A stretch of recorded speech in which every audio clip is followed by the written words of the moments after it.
Selamat berjumpa kembali pemirsa dan pencinta podcast Ngopi Mama, ngobrol pengetahuan iman, Santa Maria Immaculata Mataram. Kali ini di hadapan Anda dan di hadapan saya telah hadir seorang figur yang sudah tidak asing lagi bagi kita dan dunia. Romo, Siap. Eko Wahyu, selamat datang Romo, selamat berjumpa kembali, senang bisa berjumpa dengan Romo. Terima kasih. Kalau seandainya dilihat dari segi nama ya Romo ya, Eko Wahyu, Eko itu kan kehidupan ya, Wahyu itu penjelmaan. Jadi Eko Wahyu itu penjelmaan kehidupan. Dan memang kalau saya melihat itulah yang telah Romo jelmakan dalam kapasitas dan keberadaan sebagai seorang imam dari kongregasi OSC, Ordo Salib Suci. Ordo Salib Suci, atau orang suci. Orang suka cewek. Oke, Romo Eko, terima kasih pada tempat pertama. Terima kasih kembali. Saya selaku Pastor Paroki Santa Maria Immaculata Mataram, juga Dekan-Dekanat NTB, mencakup Pulau Lombok dan Sumbawa. Pada tempat utama dan pertama mengaturkan limpah terima kasih di depan publik karena Romo telah berada bersama kami kurang lebih 3 hari ya. Datang hari Kamis, lalu buat rekoleksi bersama keluarga, baik yang dari Mataram, dari Ampenan, juga dari Sumbawa. Dan tadi berakhir dengan KRK, Kebangunan Rohani Katolik dan adorasi. Jadi lengkaplah proses penyucian, bukan hanya membangun rohani tapi juga menyucikan. Proses penyembuhan. Penyembuhan ya. Ya, penyembuhan rohani. Berarti ada penyakitnya rohaninya Mo ya. Sembuhkan. Dan batinnya. Dan Romo Eko itu dokter spesialis untuk selain menyembuhkan, mendeteksi penyakit-penyakit rohani yang ada. Oke Romo, selalu sih kata orang dikenal maka disayang, tak dikenal maka tak disayang. Tentu sudah banyak publik mengetahui siapa itu Romo Eko Wahyu, setidak-tidaknya dari layar kaca gitu ya. Iya. Tapi kali ini kami ingin mengetahui Romo Eko itu di balik layar kaca. Waduh. Dalam kenyataan yang sebenarnya, karena saya sendiri juga selama ini penasaran. Seperti yang pernah saya ceritakan, Romo Boda sendiri selaku moderator kelompok doa PDKK juga awalnya berpikir Romo Eko itu orangnya kecil, pendek, karena sering lihat di YouTube kan, di medsos. Tapi begitu dia pergi jemput Romo dan melihat ternyata Romo lebih besar dan lebih tinggi dari Boda, lalu dia kaget. Saya sendiri sih untuk bersentuhan langsung dengan Romo waktu kita ketemu di meja makan. Tapi sebelumnya saya sudah melihat sepintas waktu Romo jadi dirgen misa bersama Paus di GBK, betul. Itulah yang membuat saya semakin lebih dekat mengenal Romo Eko. Dan kali ini kita mendapat kesempatan untuk lebih dekat lagi. Kalau dalam bahasa dunia orang muda itu unboxing ya. Kalau ada produk baru perlu unboxing. Harus dibuka ya. Tapi Romo Eko ini bukan untuk kita unboxing. Yang perlu itu adalah bertolak ke tempat yang lebih dalam. Oh gitu ya. Kenal lebih dalam, karena semakin dikenal pasti disayang. Tapi walaupun belum dikenal dengan baik, Romo Eko juga sudah disayangi oleh banyak orang. Setidak-tidaknya itu yang sudah kita lihat dan kita temukan dari setiap kali kemanapun Romo Eko dipanggil, memberikan pencerahan, motivasi, dan juga penyucian bagi keluarga. Saya ke dimana-mana pergi selalu dikejar-kejar kayak pencuri. Pencuri suci, pencuri untuk menyucikan. Akhirnya mungkin pada tahap yang pertama kami meminta untuk Romo memperkenalkan diri dulu. Kenapa sih? Artinya kami penasaran. Manusia, maaf ini dalam tanda kutip, manusia yang bagi kami super dalam hal bagaimana mendampingi keluarga, memotivasi keluarga, dan juga tampil untuk memberikan kesembuhan dalam banyak penyembuhan luka batin. Itu produk mana sih sebenarnya? Istilahnya made in asli Indonesia atau made in dari luar negeri? Oke Romo, silakan. Terima kasih Romo Eman. Terima kasih saudara-saudariku. Saya Romo Eko, Ordo Salib Suci. Saya sendiri dibesarkan dari keluarga Katolik. Saya lahir di Bandung, walaupun ayah saya sebelumnya adalah seorang Muslim. Jadi dari keluarga ayah memang yang Katolik hanya ayah. Hanya saya melihat dalam pribadi ayah, walaupun beliau itu menjadi seorang Katolik setelah kurang lebih lulus SMA lah begitu. Beliau menjadi Katolik, tapi sungguh menjadi seorang Katolik yang militan. Nah itu, artinya beliau tidak hanya menjadi Katolik, tapi menghidupi kekatolikan. Mungkin itu yang tercerap dalam hidup saya. Mewakyukan hidup Katolik. Betul. Oke. Itu juga yang membuat beliau membentuk anak-anaknya supaya tidak hanya kamu dibaptis, tapi juga kamu harus menghidupi pembaptisan kamu sebagai seorang Katolik. Oke. Ini kata yang menarik, menghidupkan pembaptisan. Benar, itu. Jadi disitulah kami sejak kecil diajak, diwajibkan, bahkan diharuskan. Saya ikut legio, saya ikut mesdinar, saya ikut lektor. Pokoknya kalau ada apapun di gereja harus ikut. Padahal saya belum ngerti apa-apa, dan mohon maaf saya pada saat itu banyak terpaksanya. Ya anak kecil kan senangnya main toh ya gitu ya. Tapi kan ayah saya lebih keras daripada Tuhan Allah gitu ya. Beliau mengatur, beliau bersabda, terjadilah padaku apa yang kau kehendaki gitu ya. Hanya saya harus menghargai, saya akhirnya mengatakan ini anugerah. Tuhan membentuk saya. Sehingga akhirnya saya sejak kecil ingin menjadi pastor. Lalu saya memilih Ordo Salib Suci karena saya sejak kecil tinggal di Bandung, melihat imam-imam salib suci. Walaupun saya seminari menengah, saya di seminari menengah Mertoyudan, Magelang. Lalu pada saat probasi pemilihan, saya memilih Ordo Salib Suci. Juga dengan teman saya, mungkin Romo kenal, Monsignor Antonius Subianto Bunyamin. Ketua kali. Beliau adalah rival. Rival itu soulmate. Rival yang punya chemistry gitu. Ya betul. Kalau melihat lalu di punya mic, langsung selalu saling menghantam satu dengan yang lain. Saya bersama-sama juga, beliau kuliah terus. Nah, saya selesai kuliah, bahkan sebelum ditabiskan, saya sudah tugas di rumah retret. Di rumah retret Pratista. Saya tidak terlalu lama, hanya 25 tahun di rumah retret Pratista. 25 itu cuma hanya perak dong. Sudah sampai usia perak. Ya, saya tidak pernah dipindahkan. Disitulah saya dibentuk untuk apa? Berkreasi. Karena kan yang datang selalu anak-anak, berbeda, hanya 3 hari, pulang, anak yang baru. Di situ saya harus belajar untuk apa? Membuat Apa namanya itu? Pratista, Pratista. milik Ordo Salib Suci memang. Sampai sekarang masih? Masih, saya sekarang bertugas kembali di sana. Jadi dikembalikan. Waktu saya tanya kepada pimpinan, saya dikembalikan untuk berapa lama ya? Lalu pimpinan berkata, untuk seumur hidup. Kekalahan tadi. Dan kebetulan memang di Pratista ada kuburan. Makam untuk para imam OSC. Jadi saya semakin mendekati ke sana. Jadi karena saya bertugas di itu bukan obsesi. Itu apa namanya? Kepasrahan. Nggak bisa apa-apa lagi. Terima kasih. Belum. Itu setiap sore saja dinyanyikan ya. Jadi pada saat saya memberikan retret, saya harus berpikir bagaimana membuat mereka, anak-anak tertarik. Saya harus selalu cerita kepada mereka. Cerita pengalaman, saya harus banyak cerita-cerita, kisah-kisah, saya baca, saya dengar, saya tonton, saya sajikan kepada mereka. Nah, untungnya memang karena saya sejak kecil dilatih oleh ayah untuk bercerita. Jadi ayah itu selalu kalau kita kumpul, kita tidak punya televisi waktu itu. Jadi karena tidak punya televisi, kita kumpul sambil makan ubi, ketela, lalu kita cerita satu sama lain. Rupanya disitulah terbentuk saya bisa bercerita dengan mata saya, dengan mimik saya, dengan tangan saya, dengan ekspresi saya. Memang dihirkan juga kan? Alah. Jadi setiap kata punya lukisan gitu. Akhirnya mendirikan membuat orang takut. Kalau saya nggak buka mulut dikampleng. Jadi pada saat 25 tahun saya mengolah terus, akhirnya terbentuk untuk menjadi apa? Untuk menjadi seorang, katakanlah, mewartakan. Saya selalu berpikir orang datang ke rumah retret walaupun mereka wajib dari sekolah.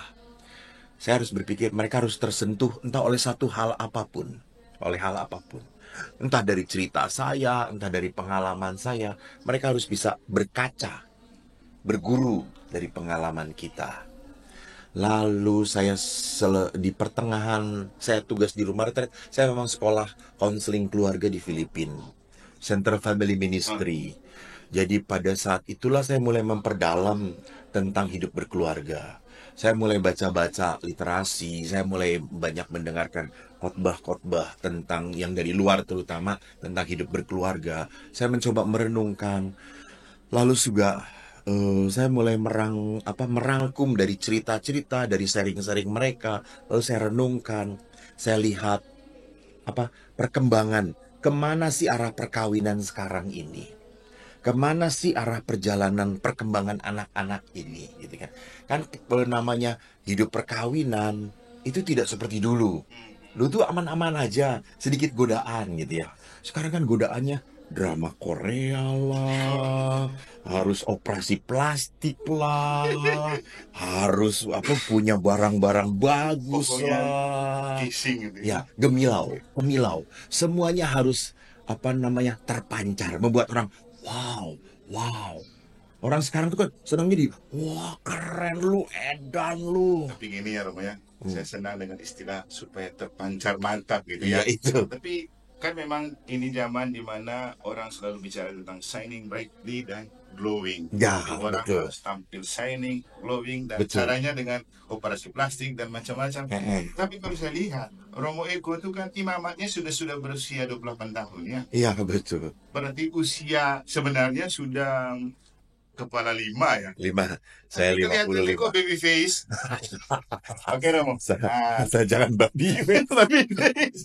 Romo, dari secuil cerita yang sudah muncul, untuk saya sih ada beberapa poin yang penting untuk digarisbawahi. Pertama, soal memproduksi manusia bertalenta itu ternyata tidak mudah ya. Jadi istilahnya kalau bertolak dari latar belakang keluarga, buahnya itu tidak jauh dari pohon. Ya. Apa yang dimiliki Setuju. oleh bapak kemudian diwahyukan kepada sang anak, dan mungkin itu juga lah kenapa dulu berani memberi nama Wahyu ya. Eko Wahyu, membuat kehidupan itu terwahyukan dan mewahyukan orang lain itu. Kemudian ini pesan baik juga untuk para keluarga bahwa tidak mungkin kita punya anak yang bertalenta, berkarakter, yang berbobot lah kalau tidak dibentuk oleh keluarga yang Betul. memang kata Romo tadi militan Ya, ada disiplin. Ada disiplin. Jadi kata militan itu cocok dengan tema tahun pastoral kami di Keuskupan Denpasar kali ini. Yang juga oleh panitia dipakai sebagai tema untuk rekoleksi keluarga baru-baru. Ya. Jadi bangkit dan bergerak bersama keluarga yang bahagia dan keluarga yang sehat mewujudkan gereja sinodal yang militan melalui katekesi kontekstual. Nah, sebelum kita menuju ke sana untuk meminta sedikit input dan masukan dari Romo tentang bagaimana keluarga menempatkan diri dalam zaman yang seperti sekarang, zaman now lah, dan kontekstual, terus bagaimana mendampingi anak-anak yang hidup di era seperti sekarang di dalam keluarga. Tapi saya itu mau sedikit cari tahu tentang rivalitas dengan Monsinyur Bunyamin, Ketua KDI dan Biskup Bandung. Karena begini, Romo, tidak bisa dipungkiri di publik, kita akui bahwa di zaman ini orang-orang bertalenta yang punya public speaking, retorika dan gaya memotivasi dan inspirasi yang bagus itu dua nama ini, Romo Eko Wahyu dan Monsinyur Bunyamin. Siapa yang tidak melihat dan menonton apa yang mereka tampilkan di YouTube dan selalu punya viewers yang terbanyak. Bahkan orang itu berlomba-lomba membuat kegiatan supaya ada tampak muka Romo Eko dan Monsinyur Bunyamin untuk menaikkan rating gitu. Oke, ini seperti orang mudik ke Emmaus ya. Terima kasih. Nah, ini yang mau kita mencari tahu, kan produk dari alma mater yang sama ya. Iya. Dan kemudian dari rahim yang sama. Rahim berbeda. Rahim berbeda. Iya, ibunya beda. Ibu. Rahim alma mater. Saya jauh. Bandung ya betul. Okay. Apa istilahnya talenta seperti ini, apakah memang kalau bahasa kita yang belajar filsafat kan ide innate itu bawaan, atau memang karena dalam proses ongoing formation hal-hal itu dipelajari sehingga kemudian bisa bertalenta seperti itu? Ya, tidak ada orang yang lahir pintar berkhotbah. Tidak ada. Tidak ada orang yang lahir pintar bernyanyi. Manusia itu beda dengan binatang. Binatang kan instingtif, langsung bisa jalan dan semuanya. Manusia untuk jalan pun harus berlatih. Latihan jalan. Maka seorang bayi kalau tidak pernah berlatih, dia tidak akan pernah bisa jalan. Ya gitu. Jadi sama. Saya dengan Monsinyur Anton, kami dididik di Seminari Mertoyudan. Di tempat itu ada yang namanya sidang akademi. di mana kami harus belajar untuk adu argumen gitu ya. benar berbicara, mempertahankan Pendapat. pendapat kita. Lalu juga tidak hanya itu, saya bersyukur karena dalam angkatan kami,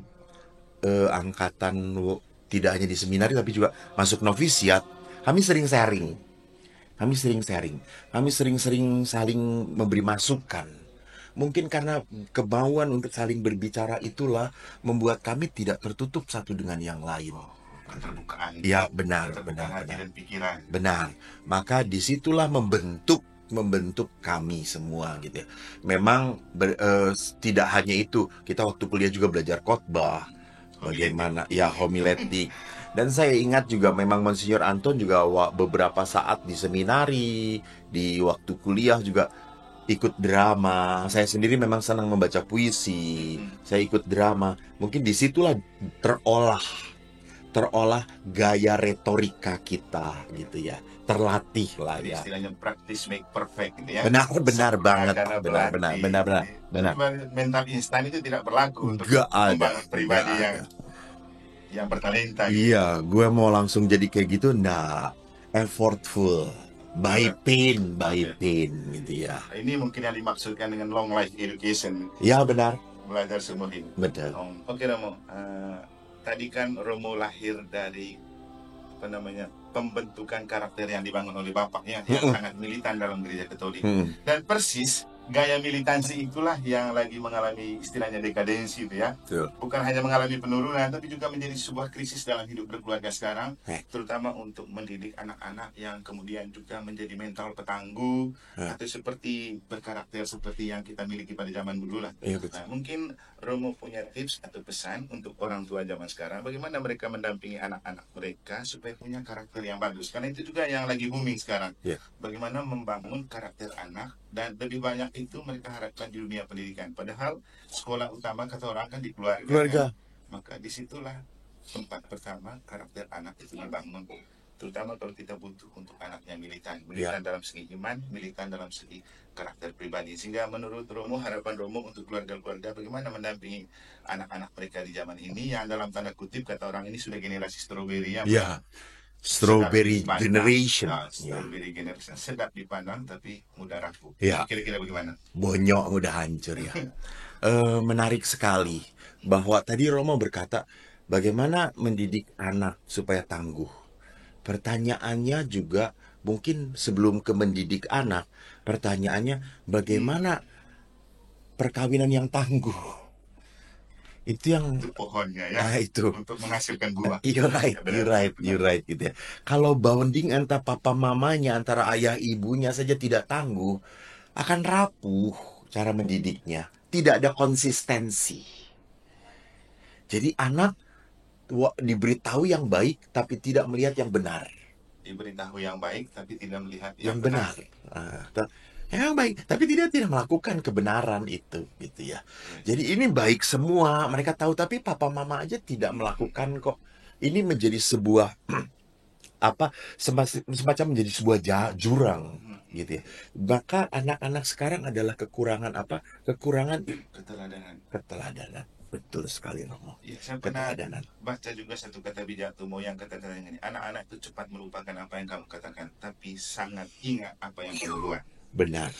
Dengan eksemplum itu, dengan teladan itu bisa 80% mereka terserap memori mereka. Betul.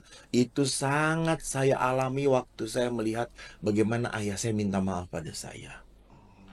Seru juga. Tapi saya tidak akan ceritakan. Tidak perlu di unboxing. Silakan di keep di box. Jadi pada saat itu saya kagum seorang ayah bisa minta maaf kepada anaknya. Betul. Dan disitulah saya pun belajar untuk minta maaf. Menjadi pribadi pemaaf gitu ya. Tidak hanya pemaaf, tapi juga saya salah, saya minta maaf. Gitu ya. Saya tahu bahwa saya pernah nyakitin, saya pernah melukai. I will say sorry. Karena saya melihat dari ayah. Ayah berkata, kamu harus minta maaf. Loh, ayah dia tidak hanya mengatakan, but ayah memperlihatkan. Jadi, kenapa strawberry generation itu muncul, salah satunya adalah kekurangan keteladanan yang betul tadi Romo katakan. Bahwa mereka tidak bisa melihat yang dipegang itu apa sih, gitu ya. Jadi akhirnya mereka mencari yang dipegang itu budaya populer. Populer, Populer. viral. Betul. Budaya yang cepat. Wah, wah, wah, wah. Benar-benar. Tadi istilah Romo glowing. Glowing, Betul, betul. Tapi saya ingin menambah glowing but nothing. glowing but Nothing. Gitu ya. Tapi nggak ada apa-apanya di dalamnya. Ya. Kosong, kropos. Kosong dari Itu, bunyinya. iya. Atau casing mantap tapi mesin parah. Ya itu persis tadi yang dikatakan bahwa bahwa kayak strawberry bagus banget, disentuh sedikit hancur. Nah, lalu bagaimana kalau pertanyaannya bagaimana untuk mendidik? Yang pertama adalah eratkanlah ikatan perkawinan. Bagaimanapun. Itu nomor 1. Ya. Jangan selalu mengeluh, saya punya penderitaan, saya tidak cocok. Saya merasa menderita, saya selalu merasa tertekan hidup bersama dia. Rasanya kalau itu menjadi refrain dalam hidup perkawinan, sampai kapanpun Anda tidak akan pernah bisa menemukan berkat. Dengan kalimat seperti itu ya, dengan kalimat seperti itu. Bukan berkat Iya. dari perkawinan. Benar, karena kalimat itu mengunci berkat. Kata-kata yang jelek itu mengunci orang untuk tidak mendapatkan berkat. Saya selalu menderita kok, saya selalu susah kok, pasangan saya tuh nggak bisa. Ya memang, gitu ya. Negative thinking. Benar. Dan negative speaking Betul. itu sudah Ya, menutup berkat. betul. Maka disitulah dalam metode penyembuhan, betul. Tadi juga Romo Clemens berkata bahwa harus dimulai dari apa? Accepting, penerimaan. Menerima. Bahkan menerima hal-hal yang paling menjijikkan dalam diri pasangan. Karena tidak ada yang sempurna juga ya. Benar. Dan disitulah salib. Kami Ordo Salib Suci mempunyai moto In Cruce Salus. Dalam salib ada keselamatan. Jadi nggak berhenti di penderitaannya. Kita harus sadar bahwa penderitaan ini membawa keselamatan. Gitu. Jadi kita hanya bisa sampai kepada keselamatan pada saat kita berani membawa salib dalam kehidupan kita. Yang sedang dilakukan dan juga terus digalakan oleh Romo Eko sebagai pribadi dan kongregasi Salib Suci itu kan memikul salib keluarga untuk disucikan. Betul. Salib suci Ya, betul. salib keluarga disucikan. Ya. Jadi penyucian itu melalui apa? Melalui kesetiaan. Jadi itu yang pertama. Eratkan dahulu. Betul. Lewat menerima. Betul. Dan lewat pasti dalam penerimaan itu harus ada pengampunan. Pengampunan. Memang Paulus selalu mengatakan itu. Dan Yesus pun demikian. Obat penting ya. Ya, betul. Tapi juga bicara pengampunan ini kan itu sebenarnya bukan kekuatan manusia ya. Oh ya, of course. Buah dari roh kan. Betul. Maka kalimatnya Ibu Teresa bagus. Pray and forgive. Pray and forgive. You cannot forgive if you not pray. Baru ora et labora. Pray and forgive. Before you ora et labora. Jadi hanya berdoa yang membuat kita kuat untuk memaafkan. Nah, baru setelah bonding itu kuat, baru kita bisa memperlihatkan kepada anak kita. Dan anak ini, bagaimanapun sesayang-sayangnya Anda, biarkan anak ini pernah jatuh. Biarkan anak ini pernah gagal.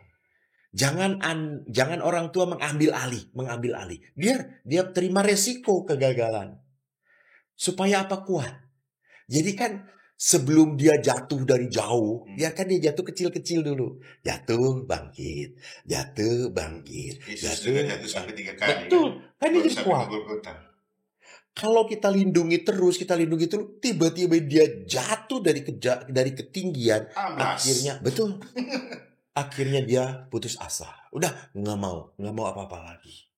Nah, banyak anak muda yang sekarang, misal, sorry to say, dia dari keluarga beradab, sekolah di Amerika, keren loh ya, Harvard University, Ngeri dengan. Ya itu toh. Dengan jurusan yang Ngeri. terapapun lah ya. Misalnya jurusan nuklir. Ya. Pulang ke Indonesia buka kafe. Ya. Iya ya. Kan apa namanya? Kan untuk apa pendidikan itu? Buka kafe, gagal kafe di sini tutup, buka rumah makan. Gagal rumah makan, buka. Mungkin karena memang dibentuk dari kecil kan dia lihat bapaknya jualan. Iya, betul. Kalau bapaknya membangun ketangguhan dengan cara yang jatuh bangun, pasti Benar. dia paham. Benar. Tapi kenapa mereka hampir seperti itu? Ingin instan, Instannya. ingin cepet. Ingin cepat dapat cuan, dapat untung. Maka pada saat kafenya nggak ada untung, dia tutup, ganti ke Ganti bisnis lagi. yang lain. Dia pikir ini begitu mudahnya. Enggak. Saya selalu berpikir life is not easy. Life is difficult. Jadi kalau life is difficult, you must effortful. Begitu Romo. Yang saya ingin perlihatkan bagaimana generasi ini akan menjadi generasi yang tangguh kalau apa?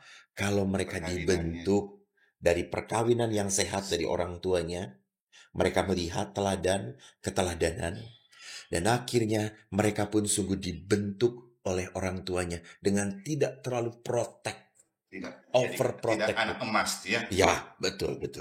Biarkan gagal, biarkan jatuh. Yesus juga kan anak yang paling disayangi Bapa ya. Betul. Satu dibilang engkaulah putra yang kukasih kepada mula hatiku keterangan. Terus setelah itu disalibkan. Benar. Gitu ya. Tidak diambil supaya tidak bisa. Betul. Jadi kalau Yesus pun memberi teladan seperti itu, biarkan anak kita pun. Dan itu sudah dialami oleh Romo Eko Wahyu kan. Tidak akan pernah kita melihat dan menikmati Romo Eko Wahyu seperti sekarang kalau dulu tidak dibombardir oleh sang bapak ya. Ngopi dulu. Ngopi dulu mama. Walaupun dibangun karakter oleh papa, kita ngopi mama dulu. Iya, untuk mengenang mama yang selalu buat kopi. Iya. Karena tadi diceritakan bapak lebih banyak, perlu juga ditampilkan sosok mama. Untuk membuat karakter yang dibangun bapak tambah nikmat dan memberi hikmat. Oke Romo, mungkin ini terakhir yang bisa Romo sampaikan. Pertama, apa sih pesan untuk keluarga di zaman milenial seperti sekarang, khususnya keluarga-keluarga Katolik dan juga semua keluarga di dunia ini. Dan yang kedua, ini gereja ini bagaimana dia mesti menempatkan diri dalam konteks katekese kontekstual sesuai dengan perubahan zaman untuk keluarga itu tetap didekatkan dengan Allah, didekatkan satu sama lain, didekatkan dengan gereja gitu. Yang pertama, saya berpesan kepada keluarga-keluarga, apapun keadaan Anda, seperti apapun, belajarlah untuk bertahan. Bertahan ya. Tuh, bertahan. Saya masih ingat sekali waktu saya mau ditahbiskan. Provinsial kami berkata, kamu Romo itu jangan berpikir kamu itu seperti pohon beringin, di mana semua burung membuat sarang di sana dan orang-orang berteduh. Bukan. Seorang pastor bukan beringin. Seorang pastor itu seperti pohon kelapa di tepi pantai yang dihajar oleh angin, dihajar oleh ombak. Dia gugurkan batang-batangnya, jatuh. Dia tidak indah, tapi dia hidup. Itu yang tidak indah tapi hidup. Percuma tampak indah tapi hidup segan mati tak mau. Betul, benar. Jadi itu karena apa? Bertahan. Jadi dengan dalam kerapuhan, dalam kehancuran, dalam ketidaksempurnaan, kita harus belajar bertahan. Karena disitulah Tuhan membentuk kita. Lagunya siapa tuh? Rinto Harap. Apa itu? Ku coba bertahan mendampingi dirimu. Wah.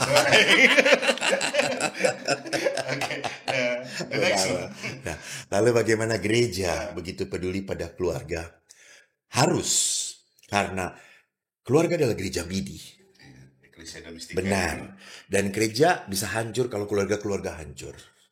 Maka baik sekali bahwa di beberapa keuskupan punya tahun keluarga. Tahun-tahun keluarga. Itu benar, concern. Bahwa kita harus tetap menggiatkan menjaga supaya keluarga-keluarga kita kuat dalam iman. Karena kalau dibiarkan, mereka pun akhirnya give up. Jadi banyak keluarga-keluarga yang dibiarkan, struggle sendirian, tidak didampingi, akhirnya give up. Yang kita harapkan forgiveness ya. Ya, Bukan dan kita. ya, forgiveness itu hanya terjadi kalau mereka didampingi. Maka pendampingan pastoral pada keluarga-keluarga itu penting. Saya pikir memang penting juga bahwa mulai menggiatkan kita punya psikolog-psikolog yang pandai, konselor-konselor yang pandai. Mereka tuh bisa, mereka tuh mampu. Dipakai ya Nah, sebagai pastoral. benar, pakailah orang-orang yang pintar ini sebagai apa? Sebagai jembatan dari suami istri ini. Karena kalau suami istri ngomong pasti ujung-ujung marah, pasti ujung-ujung saling menyalahkan. Tapi kalau di jembatan, yang menjembatani mereka, siapapun dia, memang imam kan seringkali terbatas dalam karya pastoralnya. Ya kita punya awam-awam, psikolog-psikolog yang Katolik. ya. Artinya kenapa kok maaf ya, kenapa psikolog yang Katolik? Supaya ada spiritualitasnya. Ya. Supaya ada spiritualitas. spiritualitas. Ya betul. Jadi tidak hanya di segi psikolog kejiwaannya saja gitu, tetapi juga ada segi kealahan. Religiusitas ya. Betul. Benar sekali. Ada wahyu. Benar. Itu Romo. Oke, Romo. Jadi terima kasih banyak Romo. Itulah Sama-sama. beberapa pesan dari Romo Eko. Paling penting itu keluarga. Kalau keluarga rusak, gereja rusak. Betul. Keluarga aman, Gereja. aman. Dan kembali ke tema rekoleksi beberapa hari. Keluarga bahagia, gereja pasti bahagia ya. Right. Keluarga militan, gereja pun ikut militan. Amin. Oke, terima kasih banyak Romo. Bawa selalu keluarga kami dalam doa Romo. Amin, di tempat sama-sama, Rennet. Romo. Dan Thank salam untuk rival Monsinyur Benyamin Ketua KBI Saya sampaikan dan Romo. lagi-lagi terima kasih banyak Sama-sama, Romo. Romo. Sudah Thank you, sangat luar thank you. biasa memberikan banyak rahmat dan berkat. Dan teruslah bawa kami dalam doa. Sekian dan terima kasih. Amin. Dari Ngopi Mama, Ngobrol Pengetahuan Iman Maria Immaculata Mataram bersama Romo Eko Wahyu OSC. Sampai jumpa di edisi berikut. Ciao. Oke. Ngopi dulu. Ingat Mama. Thank you.